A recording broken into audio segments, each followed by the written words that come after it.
Do you love your wife? Yes. Prove it. Like, what's the metric? Give me the number that helps me know, right? Because when you met her, you didn't love her. Now you love her, right? Tell me the day the love happened. It's an impossible question. But it's not that it doesn't exist. It's that it's much easier to prove over time, right? Well, leadership is the same thing. It's about transitions. So if you were to go to the gym, it's like exercise, right? If you go to the gym and you work out and you come back and you look in the mirror, you will see nothing. And if you go to the gym the next day and you come back and you look in the mirror, you will see nothing, right? So clearly there's no results, can't be measured, it must not be effective. So we quit, right? Or if you fundamentally believe that this is the right course of action and you stick with it, like in a relationship, I bought her flowers and I wished her happy birthday, and she doesn't love me. Clearly I'll give up. That's not what happens. If you believe there's something there, you commit yourself to an act of service. You commit yourself to the regime, the exercise. You can screw it up. You can eat chocolate cake one day and you can skip a day or two. You know, it allows for that. But if you stick with it consistently, I'm not exactly sure what day, but I know you'll start getting into shape. I know it. And the same with the relationship. It's not about the events. It's not about intensity. It's about consistency, right? You go to the dentist twice a year, your teeth will fall out. You have to brush your teeth every day for 2 minutes. What does brushing your teeth twice a day for 2 minutes do? Nothing. Unless you do it every day, twice a day for 2 minutes. Right? It's the consistency. Going to the gym for 9 hours does not get you into shape. Working out every day for 20 minutes gets you into shape. So the problem is we treat leadership with intensity. We have a 2-day offsite, we invite a bunch of speakers, we give everybody a certificate. You're a leader, right? Those things are like going to the dentist. They're very important. They're good for reminding us or getting us back on track, learning new lessons. But it's the daily practice of all the monotonous, little, boring things like brushing your teeth that matter the most. She didn't fall in love with you because you remembered her birthday and bought her flowers on Valentine's Day. She fell in love with you because when you woke up in the morning, you said good morning to her before you checked your phone. She fell in love with you because when you went to the fridge to get yourself a drink, you got her one without even asking. She fell in love with you because when you had an amazing day at work and she came home and she had a terrible day at work, you didn't say, yeah, but let me tell you about my day. You sat and listened to her awful day and you didn't say a thing about your amazing day. This is why she fell in love with you. I can't tell you exactly what day, and it was no particular thing you did. It was the accumulation of all of those little things that she woke up one day and as if she pressed a button, she goes, I love him. Right? Leadership is exactly the same. There's no event. There's no thing I can tell you you have to do that your people will trust you. It just doesn't work that way. It's an accumulation of lots and lots of little things that anyone by themselves is innocuous and useless. Literally, pointless by themselves. People will look at little things that are good leadership practices and say, that won't work. And you're absolutely right. But if you do it consistently, and you do it in combination with lots of other little things, like saying good morning to someone, that looking in the eye. My friend George, who's a 3-star general in the Marine Corps, he says his test for leadership, and I love this, he goes, his test for a good leader is if you ask somebody how their day is going, you actually care about the answer. The number of times we're walking to a meeting, we're rushing, we go, how are you? Not good, I got to get to you later, I'm late for a meeting. If you ask the question, you were standing there and you were listening to the answer. It's those little innocuous things that you do over and over and over and over that people will say, I love my job. Not I like my job. I like my job means, yeah, the challenge is great, they pay me well, I like the people. I love my job means I don't want to work anywhere else. I don't care how much somebody else is willing to pay me. I'm devoted to the people here, and I care desperately about the people here as if they were my family. In business, we have colleagues and coworkers.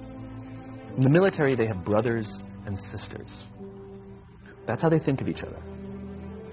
If you really have a strong corporate culture, the people will think of each other like brothers and sisters. I mean, it's like a family, right? No. Brothers and sisters.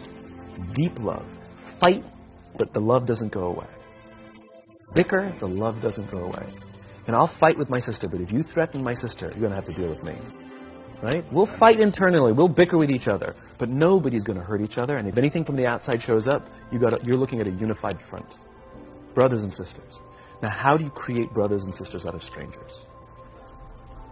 Common beliefs, common values, parents, in other words, executives who care about their children's success, who care to raise their children, teach them skills, discipline them when necessary, help them build their self-confidence so that they can go on and achieve something more than you could have ever imagined achieving for yourself.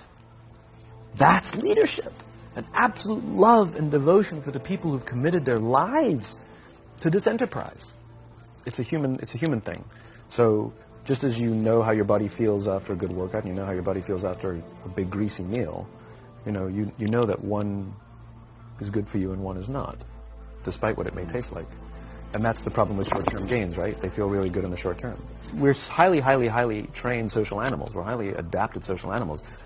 We can feel social awkwardness, and we can feel when things are going well. You can sense it. You say you have this sense of laughter, around the office. Like, we don't walk around with blinders. We're, like I said, we're made to do this. That's why we can assess if somebody's trustworthy or not. That's why we keep our walls and we're like, yeah, his results are great, but I wouldn't trust him. As opposed to letting down your, like, I trust her for anything. I trust her with my kids, my money, anything. So we're highly attuned animals, and so we're good at sensing it. But I will say there is a caveat to your metric of laughter, which is a decent one, is that scale breaks things in human beings. As I said before, we're not made for populations bigger than about 150-ish. It's called Dunbar's number. Robin Dunbar, a professor from Cambridge University, theorized that we cannot maintain more than about 150 close relationships. And the way he defined a close relationship is, if you're at a bar with a bunch of friends and somebody comes in, would you ask that person to join you? And it's about 150 that we would ask them to come join us. And if you think about the reason, that actually makes perfect sense, which is there's two limiting factors. One is time. If you only gave 2 minutes to every person you know, you'd make no close friends. And the other one is memory. You just can't remember everybody. And so this is where leadership becomes very, very interesting. Because if you have a company that has a lot of people, 5, 6, 7, 800 people, 1,000, 2,000, 5,000 people, clearly you can't know everyone. And clearly as a CEO, like, I care about every single one of my people. You don't even know. Some of the people you work for who work for you are bastards. You don't care about them. Right? So it's a nonsense statement. But what you can say is, I desperately care about the people whose names I know and whose faces I recognize.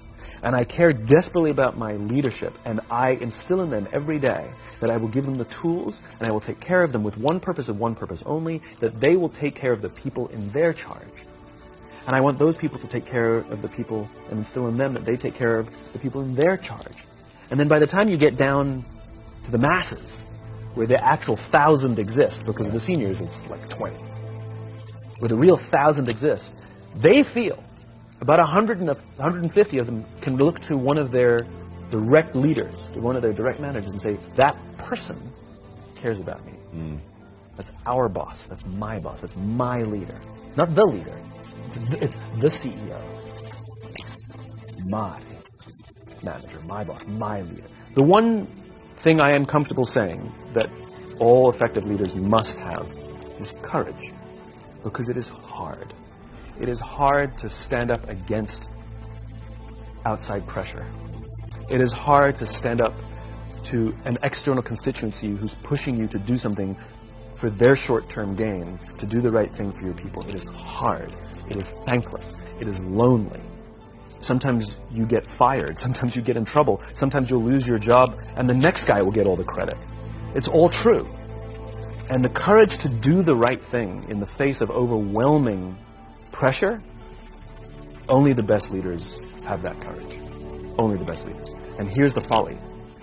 Courage is not some deep internal fortitude. You don't dig down deep and find the courage, right? It just doesn't exist.